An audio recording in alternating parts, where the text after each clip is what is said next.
Bienvenida o bienvenido a esta exploración de fuentes. Hoy abrimos las páginas del Boletín Oficial El Peruano, la edición del sábado 1 de noviembre de 2025. Exacto. Es la publicación diaria del Estado peruano, ¿no? Donde comunican todo. Leyes, decretos. Y una cantidad enorme de verdad de avisos. Avisos legales, resoluciones, edictos. Cosas que impactan directamente a empresas, a ciudadanos. Sí, que puede parecer un poco denso, ¿viste? Pero es como tomarle el pulso a la administración. Justamente. Nuestra misión hoy es, descifrar esta edición. Encontrar esas claves, los detalles más reveladores. Entender qué nos dicen estos avisos sobre cómo funcionan las cosas en el Perú, ¿no? Tal cual. Veremos regulaciones, sanciones, el ciclo de vida de las empresas, asuntos de propiedad, hasta temas muy personales que van por la vía administrativa. Es como una instantánea, digamos, de la maquinaria administrativa y legal del país en un día concreto. Vamos a descubrir patrones, procesos y, el impacto real de todo esto. Pues empecemos este análisis detallado. Dale. Arranquemos por algo que siempre llama la atención, las sanciones. El Ministerio de Energía y Minas, el MINEM, anda notificando varias multas ¿Por qué motivo? por no presentar la Declaración Anual Consolidada, la famosa DAC. Ah, la DAC, un clásico. Sí, y hay un caso que salta a la vista, el de la compañía minera Los Chulchos SAC. Aparece varias veces, fíjate. ¿Así? Sancionada por la DAC 2021, también por la DAC 2022, y ahora le inician procedimiento por la del 2023. ¡Wow! 3 años seguidos. ¿Y las multas? 100% de 15 UIT cada una. ¿15 UIT? Eso es. Es una suma importante, ¿eh? La UIT es la referencia para todo esto. Mucho dinero. Y también mencionan a otros, Eig Bing Xiao, con una multa similar por la DAC 2022. Index Min SAC, por la DAC 2021, aunque ahí la multa es menor, 65% de 15 UIT. Claro, es que 15 UITs es un monto considerable. Pero más allá del dinero, lo que llama la atención es la reincidencia, ¿no? Ver a la misma empresa incumpliendo año tras año. Sí, ¿qué podría indicar eso? Podría ser más que un simple descuido, ¿no? Quizás dificultades financieras o, un patrón de incumplimiento que ya prende las alarmas del regulador. Y ojo, un detalle clave que siempre recalcan. Pagar la multa no te libra de presentar la declaración. Ah, importante eso. Fundamental, la DAC es información esencial para que el Estado siga de cerca la actividad minera. Siguiendo con minería, el MINEM también publica edictos, pero esta vez para excluir mineros del REINFO. El Registro Integral de Formalización Minera. Ajá. Exacto. La razón principal que citan, basada en un decreto supremo, es que no estarían desarrollando actividad minera efectiva. Dan nombres, Pablo Quincho Cruces, Juan Carvajal Sánchez, María Navarro Patiño. Varios. Ahí tocaste un punto clave.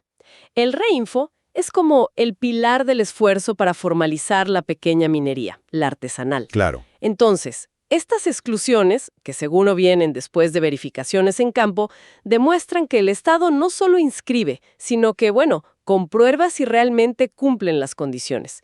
Es una señal, digamos, de que se busca una formalización real, no solo de papel. Entendido.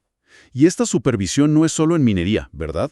Si miramos transportes, la SUTRAN. La Superintendencia de Transporte Terrestre, sí. También está notificando, por edicto, a transportistas, a conductores, incluso a los que generan la carga. Les avisan de procesos sancionadores. ¿Y qué tipo de infracciones se ven más? Pues, revisando los anexos, se repiten mucho la P1, P2, P3. Exceso de peso. Exacto, por exceso de peso bruto vehicular. Y lo interesante es cómo calculan la multa. Por kilo de exceso. Ah, mira vos. Proporcional al daño, digamos. Sí, aplican un porcentaje de la UIT por cada kilo. También aparece la P24, circular con el eje retráctil levantado, estando cargado. O la P28, no llevar la constancia de pesos y medidas. Les dan 5 días hábiles para descargos. Claro. Estas notificaciones, que llegan por edicto cuando ya falló la notificación personal, son vitales. El sobrepeso, por ejemplo, Destroza las carreteras. no solo daña la infraestructura, que cuesta una fortuna mantener, sino que aumenta muchísimo el riesgo de accidentes. Las multas buscan eso, ¿no? Disuadir esas conductas peligrosas, proteger las vías y la seguridad de todos. Cambiando de tema, pero siguiendo con el Estado recaudador, la SUNAT. Ajá. Impuestos. Anuncia un remate público. Bienes embargados. Y hay un caso que destaca bastante. A ver. El de Constitución 51 S.A. Rematan un predio rústico enorme, más de 10.700 metros cuadrados, en Sicaya, Huancayo. ¿Y el valor?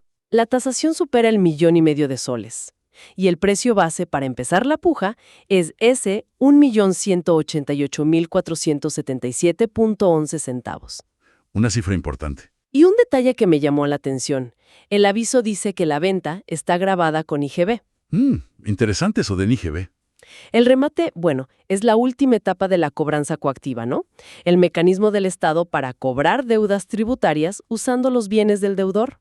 Claro. Pero lo del IGB es particular. Normalmente, el IGB en inmuebles aplica a la primera venta que hace el constructor. Que lo mencionen aquí, en un remate de un bien embargado, sugiere algo específico sobre ese predio. Quizás todavía califica como primera venta bajo alguna condición legal o hay alguna otra particularidad. Habría que verlo con detalle.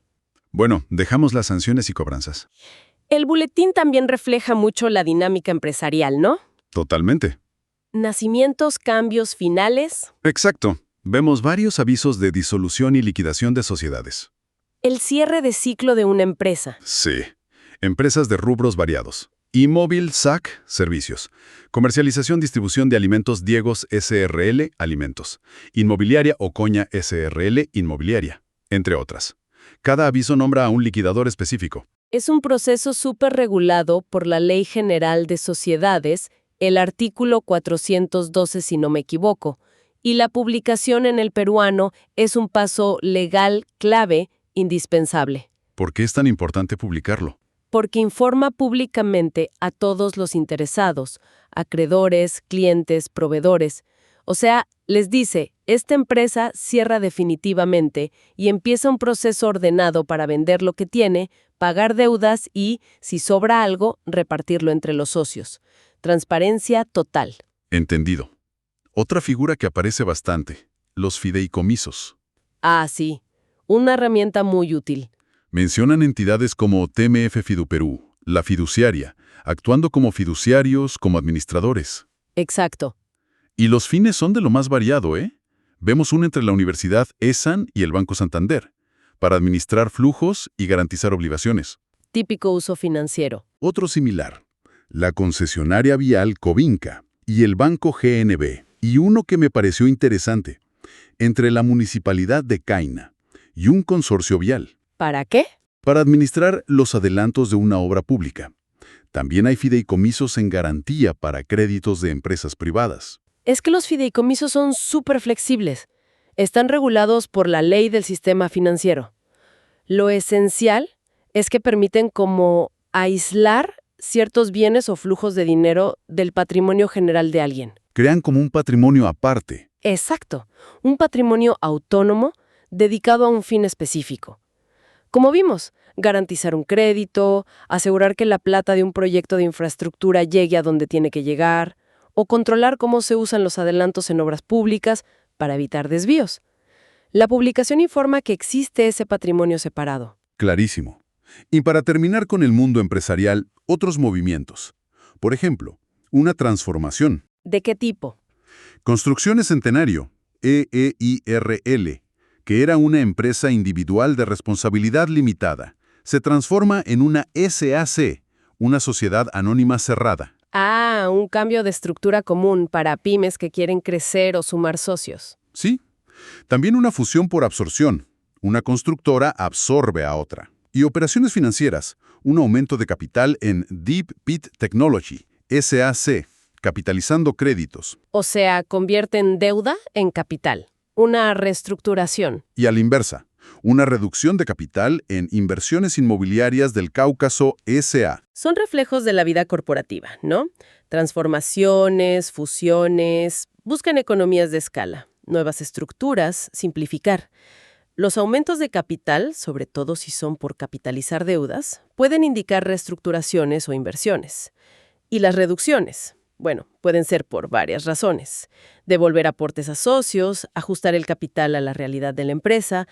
Todas estas operaciones necesitan publicidad legal para ser válidas frente a terceros. Ahora, movámonos un poco hacia el territorio. Los recursos naturales. Otro tema central en el peruano. Siempre presente, sí. Hay una cantidad importante de solicitudes para nuevas concesiones mineras, presentadas ante el INGEMET o las DREM regionales. Nuevos proyectos, entonces. Sí, se detallan los petitorios. Aulla 01 en Alacucho, 1000 hectáreas. Tiosat Gold en Arequipa, 200 hectáreas. Y algo que se repite en todos los avisos. ¿Qué cosa? Una referencia explícita a la Ley 29.785, la de consulta previa a pueblos indígenas. Y esa mención es crucial, ¿eh?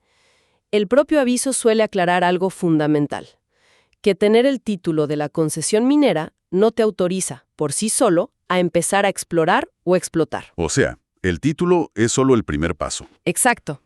Lo que sí reconoce la norma, y estos avisos lo reflejan, es que la consulta previa es un paso obligatorio antes de que se apruebe cualquier medida administrativa que sí permita empezar esas actividades, como aprobar los estudios ambientales o dar permisos de operación. Es un reconocimiento legal clave sobre cómo gestionar recursos donde hay presencia indígena. Bien. Siguiendo con minería, encontramos también las decisiones del Consejo de Minería. La última instancia administrativa para apelaciones mineras. Exacto. Y sus resúmenes, las sumillas, revelan conflictos bien interesantes. Por ejemplo, confirman la cancelación de un petitorio llamado Dolores 08 en Ica. ¿Por qué? Porque se superponía totalmente con el área de reserva arqueológica de las líneas y geoglifos de Nazca. Ah, claro. Intocable. Totalmente. Otro caso parecido, Esperanza I en Cusco, cancelado por superponerse al Parque Arqueológico Nacional Vilcabamba. Protección del patrimonio cultural por sobre todo. Pero no todo es cancelar. También hay nulidades de oficio.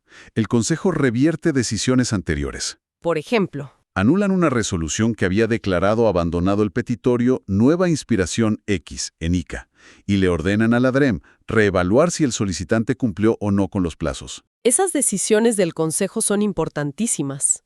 Ilustran su rol, ¿no? Resolver disputas, asegurar que se apliquen bien los procedimientos. Muestran ese equilibrio complejo entre los derechos de los que piden concesiones, la protección del patrimonio cultural y natural y el respeto al debido proceso para todos. Pasando a la propiedad del suelo. Varias municipalidades publican avisos de prescripción adquisitiva de dominio. Ah, la usucapién. Formalizar la posesión. Exacto. Personas o asociaciones que buscan ser declarados dueños formales de terrenos que han poseído por mucho tiempo, de forma pública, pacífica. Gente que vive ahí hace años, seguramente. Sí. Los avisos detallan los lotes, áreas, linderos. A veces mencionan al dueño original registrado si es que existe. Y lo vital, dan un plazo, usualmente 20 días, para que cualquier tercero que crea tener un derecho sobre ese terreno pueda oponerse. Es un mecanismo legal clave amparado en leyes como la 2868 y otras más nuevas. Es fundamental para atacar la informalidad de la propiedad, que es un problema enorme en Perú, sobre todo en asentamientos humanos, posesiones antiguas. La publicación busca proteger los derechos de posibles dueños originales o de terceros antes de formalizar una nueva titularidad. Es una garantía. Y finalmente, en la zona donde se cruzan recursos y medio ambiente, el MINEM publica avisos sobre instrumentos de gestión ambiental. Planes ambientales. Sí, varios relacionados con planes ambientales detallados, los PAD, para estaciones de servicio que ya existen en Lima, AT, Surco, Lince, RIMAC. Adecuación ambiental de actividades en marcha. Exacto. Y también un plan de abandono parcial, un PAP, para parte del sistema de distribución de gas natural en Piura. Ah, para cerrar una parte de la operación de forma ordenada ambientalmente. Lo importante aquí es que se informa dónde se pueden consultar estos planes en el MINEM, municipios, por web, y se abre un plazo, en estos casos, 10 días calendario. ¿Para qué? Para que el público presente observaciones o sugerencias. Claro. Instrumentos como el PAD, para adecuar lo existente, o el PAP, para cerrar, son exigencias de la norma ambiental, por ejemplo, para hidrocarburos. Y la participación ciudadana, aunque 10 días pueda parecer poco tiempo, Es corto, ¿sí? es un componente legalmente requerido. Busca dar una chance a la población afectada o interesada para que exprese preocupaciones o aporte ideas antes de que se aprueben esos planes. Bueno, y el boletín oficial no es solo empresas y regulaciones, ¿eh? Toca aspectos súper personales de la vida civil. Sí, la parte más humana, digamos. Llama la atención la cantidad enorme de edictos del RENIEC, el registro civil, sobre rectificaciones de actas, Corrección de errores. errores de todo tipo, increíblemente variados. Vemos solicitudes para corregir nombres o apellidos de los padres que quedaron mal en el acta de nacimiento. Dan ejemplos: Rosa Cedelinda Ochoa Sea, Rubén Francisco Salcedo Murga. Errores comunes al inscribirse uno. También para actualizar el tipo y número de documento de identidad de padres extranjeros en el acta de un hijo peruano. Corregir apellidos del propio titular del acta, como Marco Gutiérrez Montes. Corregir prenombres. Alguien registrado como Jovita pide que sea Jovita. Detalles que pueden complicar la vida después, ¿no? Totalmente. E incluso rectificar la edad que tenía un padre cuando inscribió a su hijo. Son procedimientos administrativos, sí, basados en un decreto supremo del 98. Están diseñados para corregir errores materiales, evidentes, en las actas de nacimiento, matrimonio, defunción. ¿Y por qué se publican? Si parece un trámite personal. Por transparencia y, sobre todo, para asegurar que esa corrección, por simple que parezca, no afecte sin querer los derechos de otra persona. Es una garantía. Entendido. Otro trámite personal que abunda en el boletín: la sucesión intestada. Ah, cuando alguien fallece sin dejar testamento. Exacto. Y los posibles herederos inician el trámite, normalmente ante notario, para que los declaren legalmente como tales. Un trámite muy común. Sí, los avisos mencionan al causante, la persona fallecida, Julia Mercedes Valls Bonifaz, Jorge Luis Alcántara Ramos, Godofredo Roberto Grens-Coser, muchísimos, y quienes están pidiendo ser declarados herederos. Y esa publicación es obligatoria por ley. La Ley 266-62, que regula estos trámites notariales, lo exige. ¿Con qué fin? Es claro, convocar públicamente a cualquier otra persona que se crea con igual o mejor derecho a heredar que los que iniciaron el trámite. Tienen un plazo legal para presentarse ante el notario o el juez y decir: «Hey, yo también soy heredero». Es una garantía para proteger a todos los posibles interesados. Y un último aviso de este tipo personal: una solicitud de reconocimiento de unión de hecho. La convivencia. En este caso, presentada por Rolin Alán Alejandro Vidal y Mónica Ciesa Rodríguez, ante una notaría en San Miguel, usando la ley que les dio competencia a los notarios para esto. El principio de publicidad aquí es parecido al de la asociación.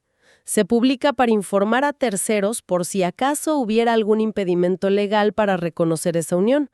Por ejemplo, si uno de ellos todavía estuviera casado legalmente con otra persona. Ah, claro. Si no hay oposición y cumplen los requisitos de convivencia continua que pide la ley, el reconocimiento notarial le da a la pareja derechos y obligaciones patrimoniales y personales, muy similares a los del matrimonio. Y con esto creo que cerramos nuestro recorrido por el peruano de hoy. Ha sido, denso pero revelador. Sí, un viaje completo. Desde multas por incumplimientos, la tensión entre formalizar y excluir en minería, pasando por la vida de las empresas, creación, cambios, cierres, el uso de fideicomisos, las disputas por concesiones, la formalización de tierras. Hasta llegar a lo más íntimo, ¿no? La corrección de un nombre, el anuncio de una herencia, el reconocimiento de una pareja. Definitivamente. Queda claro que este boletín, lejos de ser solo un montón de avisos, es como un espejo diario de esa interacción compleja entre el Estado, las empresas y la gente. Nos muestra cómo las normas se aplican o a veces no se cumplen en la práctica, cómo se gestionan conflictos y cómo se busca registrar formalmente los actos clave de la vida económica y civil. Es una ventana, sin duda, a esa maquinaria administrativa y legal, a veces intrincada, que nos regula. Y observando el volumen de avisos de hoy, la cantidad de sanciones por incumplimiento, las numerosas rectificaciones de errores en registros, los procesos continuos de formalización tanto en minería como en propiedad, uno se queda pensando, ¿no? ¿En qué exactamente? Bueno, ¿Qué nos dice todo esto sobre lo fácil o difícil que es realmente navegar los procedimientos administrativos, cumplir con toda la normativa en el Perú de hoy? exacto. Y quizás algo más profundo. ¿Cuánto de la actividad económica, cuántos hechos importantes de la vida civil ocurren en la práctica al margen de estos registros oficiales? Hasta que una multa, una disputa o una necesidad urgente de formalizar los obliga a salir a la luz en estas páginas. Es una buena pregunta para seguir reflexionando. Una reflexión que sin duda vale la pena seguir madurando. Gracias por acompañarnos en este análisis detallado.